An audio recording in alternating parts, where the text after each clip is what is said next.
Two Mount Vernon women are dead, killed in a fatal crash on I-64. Illinois State Police report early Thursday morning. Driving under the influence has claimed yet another life. Impaired driving is responsible for an average of over 300 deaths a year on Illinois roadways. Authorities say that driver drove into the median and struck a tree.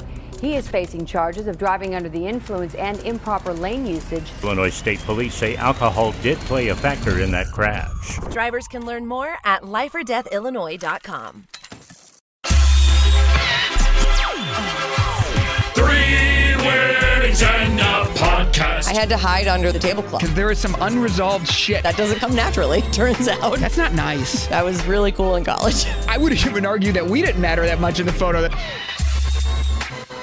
It is just you and me, Rob. Today or this week, whatever, you and me, that's all we have going on. Nothing exciting. All right. Well, let's do it. I'm sure everybody's already tuned out because they're not pumped. No, they're pumped. You don't give yourself enough credit. Everyone's really pumped to see what you have to say this week. And likewise about me. They want to hear our hot takes. We do have some hot takes, actually, because I found a BuzzFeed thing where people were voting on if certain things were a bridezilla or not. So we're going to go through that coming up in a little bit and see if we agree. Okay. And also judge, like, if we're allowed to be calling these people bridezillas. But first, so I said I was going to be working on one thing every week, and I'm already failing. Oh, boy. I'm looking forward to what I really should be working on next, and it's the rentals. So how much did you pay attention to what you guys rented? Like, were you keeping a close eye or helping her pick what to rent? When you say rentals, are we talking about linens? Are we talking about, we've spoken about the light up letters before. Mm-hmm. Those were obviously rentals. Linens, I didn't pay close attention to the linens because actually the linens were, a lot of those conversations were actually happening with the florist. So it's like the florist would create like a plan, and then she would give us advice on what color linens to get. And then if the venue didn't offer that, then we'd have to look at different vendors for it. And she gave us, the florist actually gave us some vendors that she's used in the past that she knew the colors and she knew what would work. Wait, that's interesting because that is smart. In my head, I was putting together my table before I was putting together my flowers. But that's because I probably won't have big flowers. But that is a really good way to go about it. Yeah, I mean, look, I know nothing about flowers. I know nothing about colors. So all of this was like, oh, she says that's a good idea. Great. Yeah, let's do it. Let's go with what she said because she knows what she's talking about and I don't. I was wondering, too, how much came with your venue. Like, so you did have to go linens elsewhere. They didn't just have it all at the venue? We could have chosen, and I'd have to go back and look to see what we did and what we didn't do with the venue. The venue did offer linens, but if we wanted either upgraded linens or things like that, I think the venue took care of it, but we had to go through a different company. Okay.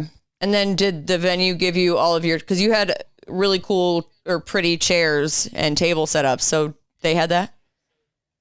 That was all through the venue. We had some options, and of course everything is like, here's the basic package, and then it's like, no, we want to upgrade, and then you like look at the price to upgrade per person, and you're like, oh my God, here it goes.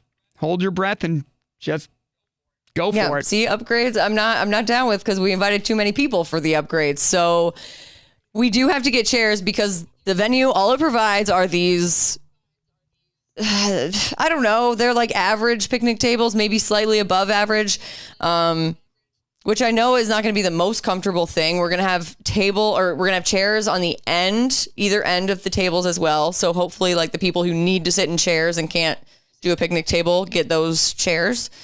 And then we have to rent chairs for the ceremony as well. So she's showing me all these options. Right. She's like, well, do you want mahogany folding chairs or do you want non-folding chairs? Do you want white? I'm like, I don't freaking know. All right. Like we're in the woods, whatever's going to look good. So for the ceremony, we didn't have any choice on chairs. It was whatever they put out. And I'll be honest with you, I think they were white folding chairs. I could be wrong. I can't even remember, to be honest with you. But for the reception, we did have the choice of chairs. And we looked through a few different kinds. And the ones we settled on, I think they were like gold almost, but like almost bamboo. Like they looked like they were bamboo, but maybe painted gold or something like that. And I thought they looked really nice. Just with the rest of the setup. Well, it definitely dressed up the pier. Like between the lights and all the flowers that you guys had, which is, I'm going to be in a pavilion. So that's what I'm trying to do too, is dress it up. But at the same time, it's weird because my state park thing has a lot of rules. So we're not allowed to move the picnic tables out of the pavilion. So I can't even pick different tables if I wanted. I mean, I'm really stuck with using these. But then with the ceremony chairs, it's like, who cares? I just want people got to sit in it for 20 minutes. I guess I want it to be comfortable enough for 20 minutes. I don't care what color it is. No, there's people that are going to be in there. They're the decorations, not the color of the chairs. Yeah, I mean, then pick the cheap option is what the advice would be, right? It's like, if this is something you don't care about, if it's something you really don't have a huge opinion on, besides the fact make sure they're comfortable, then, I mean, there's no reason to go above and beyond. I just remember thinking, and obviously you're probably dealing with the same thing. I remember thinking, because the pier that we got married on is not an elegant pier at face value, right? It's got like normal times, it's got like pinks and purples and like high top tables that are just painted. They're wood and they're just painted, and it's like almost like a beach bar type vibe, right? And so there was a concern early on that I was like, is this gonna look like an elegant wedding, or is it gonna look like a beach bar wedding that we're adding some elegant touches to? And I really didn't know. So I will say that when I started to see them build the tent, and I started to see the load-in stuff, because what was great is our hotel room overlooked the pier. So it was really nice that even the night before, like even when we got in Friday night and we were all drunk and everything, and I looked outside and I saw them building and they were starting to work on the tent. And then the next morning I saw the load-in start to happen. I took a deep breath and I was like, okay. This is going to look all right. This is going to be okay. But it was nice that even as Mallory was getting ready, I could just like sit out on my balcony and just watch them work and be like, all right, here we go. That's where we're a little bit similar, in the sense that we're trying to dress up not dressy places. And also, I will say too, I've never seen you guys had a clear tent versus a white one, which I think was so much better. Do you know, did it come with a venue, or was that an upgrade that you paid for as well? Came with the venue. I do think we had a choice on tent, and we did choose the clear one. I couldn't tell you if that was an upgrade or not. The one thing I will say is, as great as the white or the clear tent looked the night of, the morning after for the brunch, which was in the same spot as the reception, the sun blaring down on that, clear tent, it worked like it was almost a magnifying glass for the sun. It was so hot. I had to hide under the tablecloth for a little while because I was just sweating out toxins. Well, mimosas will make you do that too. It was rough. It was a rough 15 minutes for me there for a second. I just couldn't believe how hot it was, to be honest with you. I was like, oh my God, it's really warm in this tent. Yeah, I guess you wouldn't think about it being a magnifying glass, but that is true. Another question is, did you ever feel like with some of the rentals that it was a waste of money to rent it? Like for silverware, for example, I think it's like I have to pay 70 cents or something per piece of silverware. I'm like, I can buy silverware and keep it forever, except for that I don't need 200 place settings for it. Well, and I think that's the thing. It's like you don't need 200 place settings. You'll never need 200 place settings. And if you were to buy silverware for 200 people, you would pay a lot more money. So that's one of those things where I'm like, all right, 70 cents, fine, whatever. And then but table runners too. I'm like, I'm going to buy my table runners. I'm not renting those when I could buy it for the same amount of money. But then it's like afterwards, what? I guess I give it to my planner that, some of them have these big rental closets. So hopefully, I don't know if that counts as a tip almost, like not the only tip, but I mean like an added bonus of tip. Well, something that I actually, I saw this on TikTok, so it must be true. But something I did see is that there are tax deductions you can get for your wedding. And some of that is if you donate stuff that you bought to either charitable organizations or, I think it's charitable organizations. Like if you donate, say, or you buy tablecloths or whatever it is, you can donate that stuff later on and then get it, and then it can be tax deductible based on what you paid for it. Does my planner count as a charitable organization? I doubt it. Could be wrong. I feel like we could work the system. You know, See, like IRS comes after me every year anyway. Yeah. That's what you need. We'll try it out. Yeah. I mean, I think she's taking care of most of this anyway, but I was just looking at what we're supposed to be ordering and I'm like, God, this is so much money too. And I just want somebody else to handle that decision, which hopefully she will. Yeah, well, just tell her that. Just say, look, you know where the budget is. Get it done. And if you're going above budget, just let us know by how much. Ugh. Yeah. It's like you have to give them the budget and then like, we can only go over this much more. Well, I mean, that was the whole floral thing. It's like our planner was great in the fact that she gave the florist our budget for floral, which we did not really know where our budget should be. So we just threw out a number and said, okay, that's the budget. And then we got the proposal back from the florist, and both Mallory and I looked at it and said, this seems a little light. Maybe we need to get on the phone with the florist so they can explain it to us, because obviously there's more here than we think. And once we got on the phone with the florist and she was saying, well, I was trying to be, respectful of your budget. She said, I know what you're trying to do. Can I take another pass at this? And then you tell us if it's okay. And man, did that budget go up. I mean, it was shocking, but it was all stuff that Mallory wanted. And so, and in fairness, even though I've gone on record on this podcast many times and said floral is just not one of those things I cared that much about. Yeah. In fairness, at night of the wedding, everything looked so great. And I did notice the floral, and I'm glad we did it. You know what I noticed with the floral for you guys, though? I mean, all of it was very pretty, but the one thing, I will never remember any flowers from your wedding except for the orchid chandelier. Insane. Which that could have been your entire floral budget, and it would have made this all the difference. Yeah, she did a pretty good job with that, right? And I remember, we were talking about, so inside the tent, there was I think 2 or 3 chandeliers. There was one really big chandelier, and then there might have been 2 smaller ones throughout. It was a long tent, so throughout the length of the tent. And the big chandelier was over the dance floor, and that's where she did that big floral design on it. And that was something that Mallory specifically asked for. She's like, hey, if we get the big chandelier, can you do something on it? Damn. We had no idea what it was going to look like, though. And I agree with you. That became almost a focal point to the whole tent, I think. Yeah. No, even in your first dance photos, which we're obviously going to have to post after talking about this, a very good picture of this chandelier, but it's it's you guys and the chandelier and nothing else matters in these photos. I would even argue that we didn't matter that much in the photo, that the chandelier kind of stole the whole photo, stole the whole scene there. Oh my God. If we're being honest.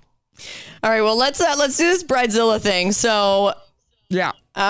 Should I tell you what it is and then you pick if it's a Bridezilla or not, or should I just read everything that they declared was a Bridezilla? Why don't you tell me what it is, and I will make the final determination of Bridezilla or not, because obviously that is what I'm here for. Yes. Okay. Yeah. Spending more than $20,000. Not a Bridezilla. It is a Bridezilla. What? Wait, on what? On what? The whole wedding. Yeah, not a Bridezilla. Right. I'm full chilla and I can't get it under 20,000. Being mad at someone who is wearing all white at the wedding, or a lot of white. Yeah, I go back on this. This could go one of two ways. I think it's an outdated thing to say you can't wear white at a wedding. In my opinion, I've never been a bride. I'm not going to be a bride. So I don't know, but I don't think you can get mad about it. And certainly I don't think you can confront anyone about it. Later on, if you want to be like, can you believe they did that? Come on, man. I guess that's okay. But if you're actually getting mad and confronting someone, you're a Bridezilla. I do think confronting them is awkward, but being upset is not. This is considered being irked, not being a Bridezilla on BuzzFeed. But I was at a wedding, the last wedding I went to, there was a woman wearing an all white dress. And then she had kind of a lacy, a pink lace cardigan thing, whatever you want to call it, over top. But she didn't wear that most of the night. I'm like, you can't wear all white to a wedding, lady. What are you doing? I mean, you shouldn't, I guess, because it's just It's the only rule It's a that everyone knows. This. I know, but still, who cares? I mean, that's just me, though. All right. Expecting your bridal party to be at every event, Bridezilla or not? Bridal party. Now I'm going to say not. I'm going to say that's not a Bridezilla. No. I'm going to take that back because now I'm thinking about it. It is a Bridezilla. People have lives, and sometimes you can't make every event. So I'm going to say... I think it depends on how many events you have. What's that? I think it depends on how many events you're having. But okay, so let's start with like bachelorette party, shower, rehearsal dinner. Sometimes there's like an engagement party. There's an engagement party, brunch afterwards. I think, to me, it's like if they can't make one or two, fine.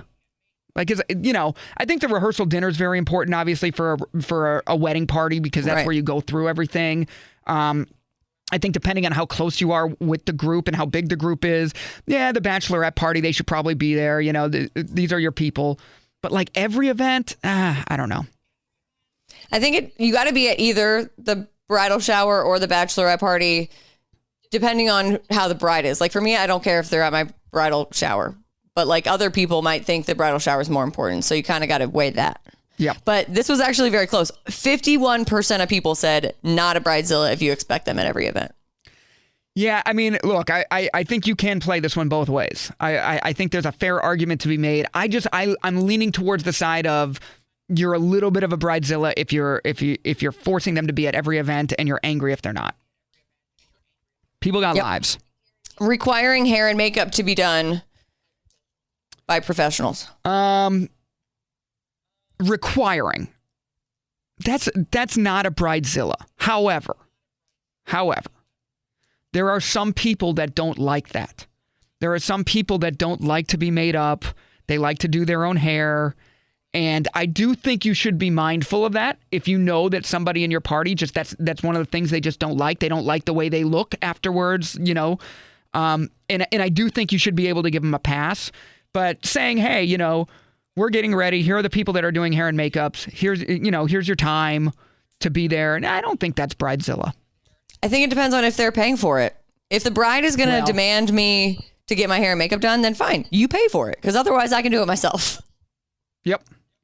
But people did declare that. A majority of people said that was a Bridezilla if you require it. And also 98% of people agreed that if you are telling somebody to cut their hair, dye their hair, or cover up tattoos, then you are a Bridezilla. Yeah, I agree with that. I think that one's fair. Yeah. Making the bridesmaids or the groomsmen cover the entire bachelorette party so that the bride or groom is not paying for anything. No, that's a Bridezilla. Really? Yeah, that's not good. I think. Yeah, no, I don't. But I have a weird thing about money. I don't want anyone paying for me for anything. I mean, that's just like I feel bad. I have like this guilt complex about like I don't want to impose on people. I don't want people paying for me. I just like I want to do my own thing and be with people I love and have it be easy on them. So I think if you're expecting everything to be paid for by your bridal party, I think it's a Bridezilla move. So majority agrees with you. I don't agree, but only because every bachelorette party that I've been a part of, we have always covered the bride. So now it's like, if I've covered everybody else, I want them to return the favor now. Yeah, I get that. I just, I wouldn't expect, even if I covered everyone else, I would never expect that. Yeah. All right. Making the bridesmaids or groomsmen pay for their own suits or dresses. 2 Mount Vernon women are dead, killed in a fatal crash on I-64. Illinois State Police report early Thursday morning. Driving under the influence has claimed yet another life. Impaired driving is responsible for an average of over 300 deaths a year on Illinois roadways. Authorities say that driver drove into the median and struck a tree.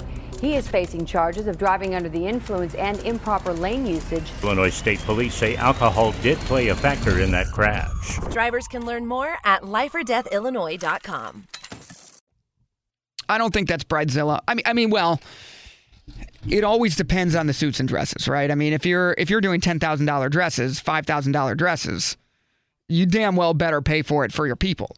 But I mean, every wedding I've been in, and I want to say most that I think, well, I could be speaking out of turn and I just don't know, but I want to say, I know for a fact every wedding I've been in, I have either been, I've rented my own tux, I've gotten my own suit, whatever the requirements were, I've always done it, and I did not expect them to pay for it.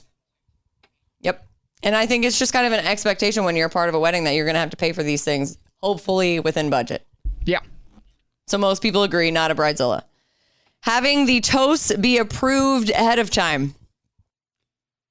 So not a bridezilla, but I don't think the toast should be approved by the bride or groom. I think it should be approved by a third party person. Somebody that you say, hey, you know me, you know what's going to piss me off. Take a look and make sure this isn't out of line. I can tell you my rabbi, love my rabbi.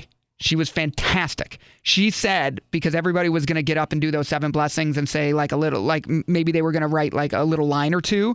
She's like, if you want me to read those over first, she goes, I will.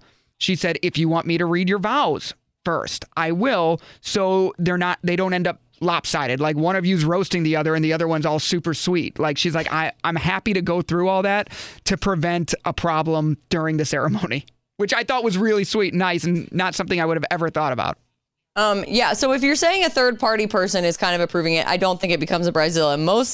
A majority of people said that it is bridezilla behavior. I think if I'm saying I need to approve personally all toasts, yes, that's crazy.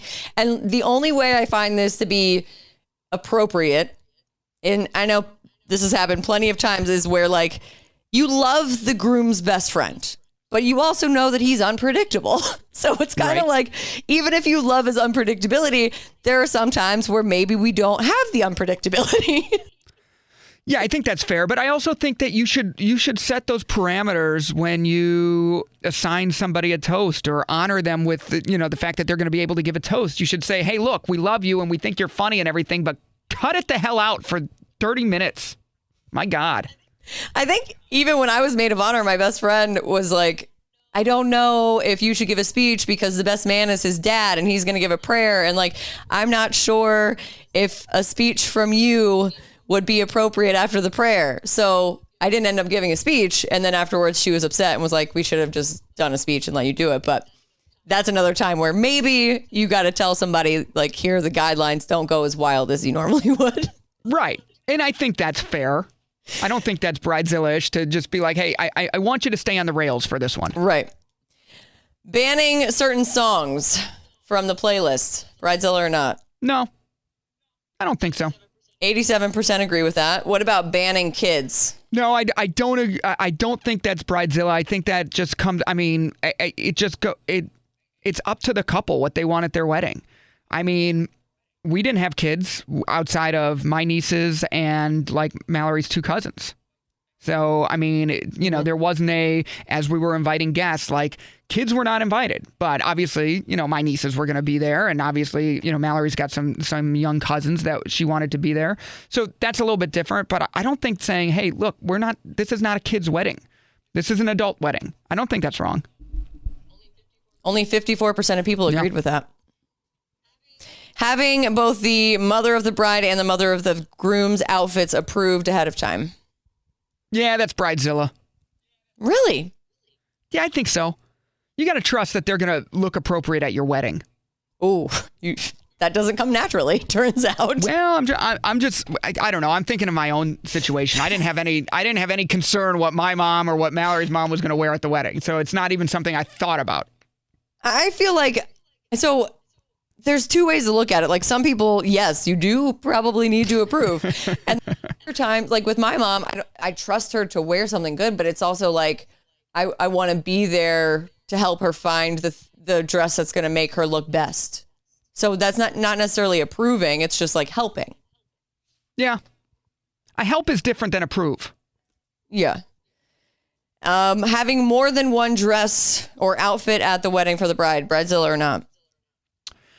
I don't think so. I think that's becoming more and more normal too, by the way. Yeah. Yeah, I don't think it's bridezilla. I mean, Mallory had a different, well, obviously, she wasn't going to go. She didn't want to go out in her wedding dress, but she had to change of clothes for once the reception ended. She had like a whole different look in terms of she went out there looking sexy. Okay. Yeah, I mean, when she put on that dress for me and was like, I'm going to wear this after the wedding. And I'm like, well, you're in Key West. I mean, if there's any place you could wear that, it's definitely Key West. For people listening, it was a bodycon tube top sparkly dress. I mean, like, she wore that dress. It looked amazing. Sequins. There were sequins everywhere. Yeah. Yeah. All right. And finally, having your bridal party do flash mobs or skits. Hate it. First of all, sorry. And if you've had this at your wedding, I apologize. I think it's dumb. I think it's cringy. I think it's just prevents people from getting to the meat of the wedding because I got to sit through whatever the hell you think is funny that's not. No. Yeah. I think they were fun for a little while, like when they were trendy or whatever. But now it's time to get to the party. Like we don't. You know what else I hate? And this is going to get me into trouble. I hate when the bridal party's introduced and like the groomsmen and, one of the bridesmaids, like they make up a little thing and they have to like, no, you don't. Yeah. I hate it. I'm like, I don't want to see you do the little fish thing. Well, that's been done. It's so dumb. Just walk in and wave to people and be happy that you're there. You don't have to make yourself the center of attention. No, I love it. Day. I love it. I want to see the creativity. Just like at my friend Mandy's wedding, it was awesome because we all had drinking style or themed introductions. Like one person did shotgun. Two people did shotguns. I did a beer bong where the guy held my beer bong. What else was there? There's this thing, a kickstart we do where we shake up our beer and open it and kick our feet and like foam goes everywhere. But we all did. Oh, somebody did like piggyback and chugging while piggybacking. I loved it. It would be Mandy's wedding. It gets the party going. Okay. I mean, that is fairly on brand, I guess. Yes. Oh, all right. Well, now this leads us right into our aisle pile. Let's go. And let me know if you think this person is a bridezilla or not.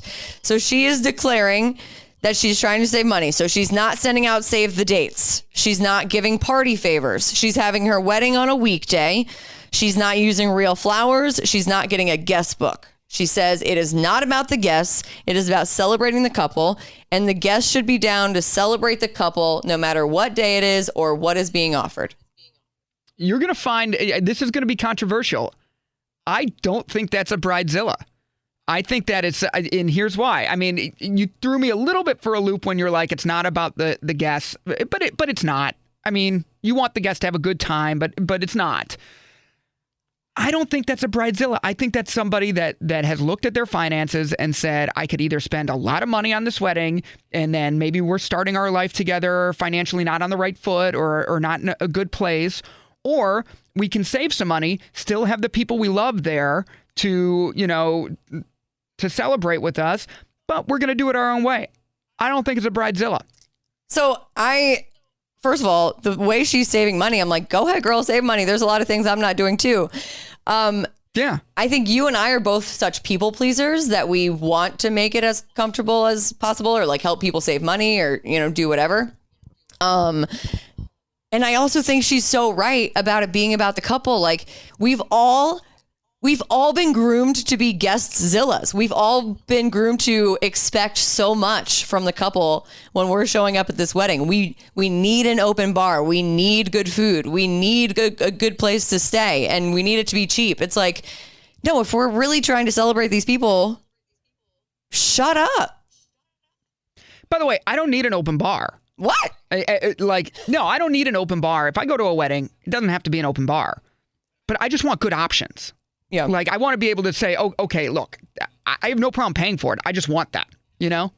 Okay. Jimmy Fallon did a thing this week, hashtag wedding fails. So a lot of people sharing incredible stories.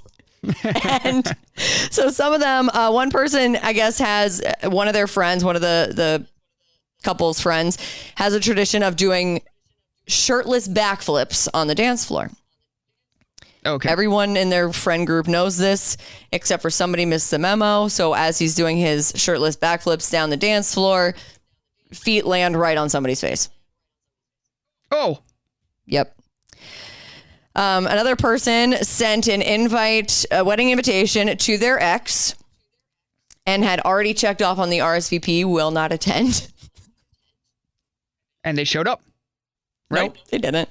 Oh. But I just think it's so funny that, first of all, it's not funny in the sense that, like, get over your ex. If you're over them and they're not invited, then move on. On the little card that the ex got, it said will not attend? Yeah. Oh. So it was basically like, hey, ex, I'm getting married and you are not coming. That is time to get over it. I would not recommend this person gets married because there is some unresolved shit going on someplace. They were engaged in the past, so... I thought it was like they sent the invitation to be nice, but then like on their like internal list, they're like, yeah, they're not going to come. But no, that's mean. That's not nice. I don't like that. And another one, there was a really funny picture where the groom tried to show off and do the dip kiss thing, and the bride, she fell down. Yeah. So that's a difficult thing to do. I can tell you because I did it. And it took some practice. I was going to say, did you guys practice ahead of time? Because we've already kind of been practicing a little. Yeah, so that is not a game time decision move. No. So like when we worked on our little dance with her dance instructor, like that was something that like you should have seen the first couple times we tried it. It was rough.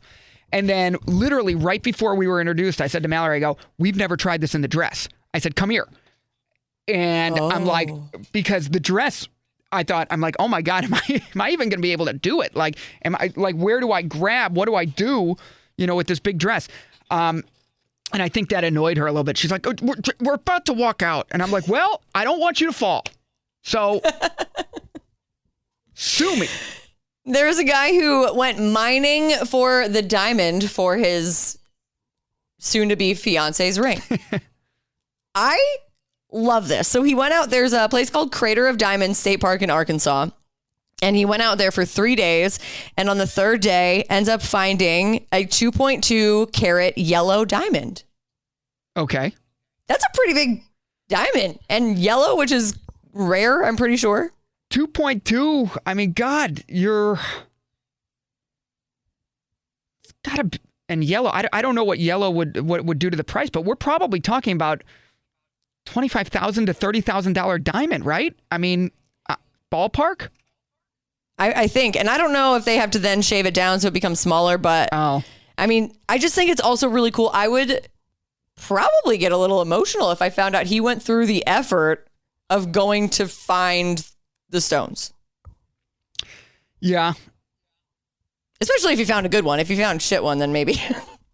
Well, that's the thing. It's like, that's why I want to go through a jeweler and go through a jeweler I really trust, right?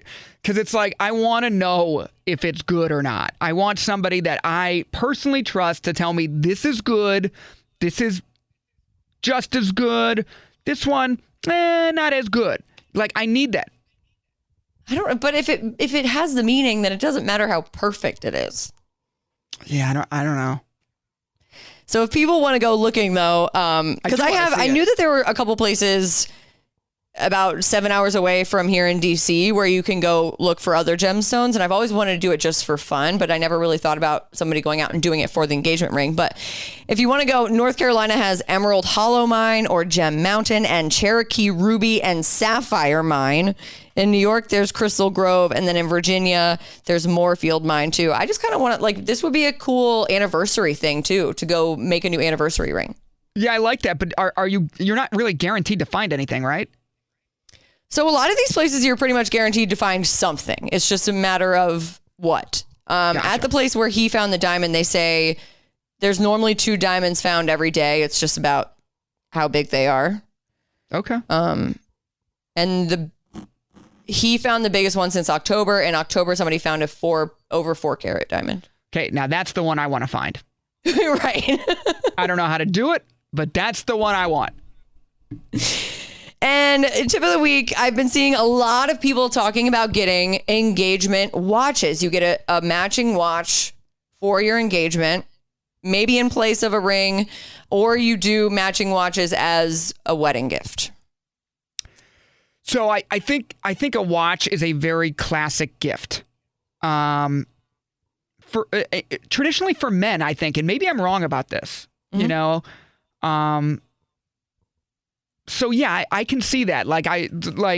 I could see a scenario where you propose to somebody as a man, you propose to somebody, engagement ring, all that, and then she would gift you like a watch or something that has that special meaning as well. So yeah, I think I could see that happening. Here's my question. As somebody who I don't wear watches, isn't everybody going for the smartwatches now? Well, that's the thing.